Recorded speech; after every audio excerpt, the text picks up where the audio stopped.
दो गरीब किसानों की कहानी। एक समय की बात है, किसी गांव में दो किसान थे। किसान बहुत ही गरीब थे और बड़ी मुश्किल से अपना गुजारा करते थे। दोनों के पास थोड़ी थोड़ी जमीन थी। उसी जमीन से खाने पीने की व्यवस्था करते थे। एक दिन संयोग से दोनों की मृत्यु एक साथ ही हो गई। दोनों की आत्मा यमलोक पहुंची। यमलोक में यमराज ने कहा, तुम दोनों का जीवन बहुत अच्छा रहा। अगले जन्म में क्या बनना चाहते हो? ये सुनकर एक किसान भड़क गया। गुस्साते हुए किसान ने कहा, भगवान, मैं पूरा जीवन कंगाल ही रहा। मैंने दिन रात कड़ी मेहनत की, खेत में बैलों की तरह काम किया, लेकिन एक एक पैसे के लिए मेरा परिवार तरस रहा था। ऐसा जीवन अच्छा कैसे हो सकता है? ये सुनकर यमराज ने कहा, अच्छा ठीक है, अब अगले जन्म के लिए तुम क्या चाहते हो? किसान ने कहा, भगवान, मुझे अगला जन्म ऐसा दीजिए कि मुझे कभी भी किसी को कुछ देना ना पड़े। मुझे चारों तरफ से पैसे ही पैसे मिले।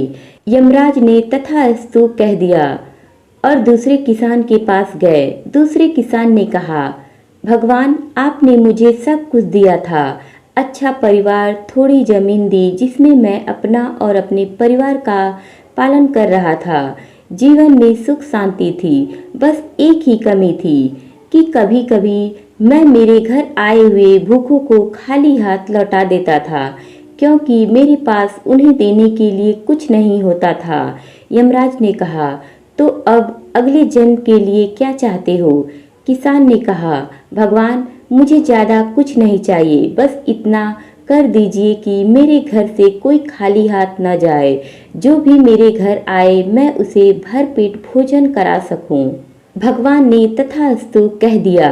दोनों किसानों का अगला जन्म हुआ। एक किसान जो गुस्सा कर रहा था वह गांव का सबसे बड़ा भिखारी बना।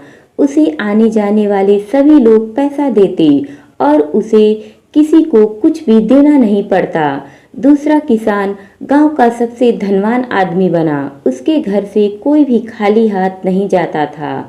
वह धन धान्य देकर सभी की मदद करता था। कहानी की सीख, भगवान ने हमें जितना दिया है उसमें संतुष्ट रहना चाहिए। समय अच्छा या बुरा नहीं होता है, हमारी सोच ही उसे अच्छा या बुरा बनाती है। सोच सही होगी तो हम बुरे समय में भी सुखी रह सकते हैं, जैसे कि दूसरा किसान अपने जीवन से खुश था। दोस्तों, कहानी अच्छी लगी तो लाइक शेयर कमेंट करें और चैनल को सब्सक्राइब करें। Thank you.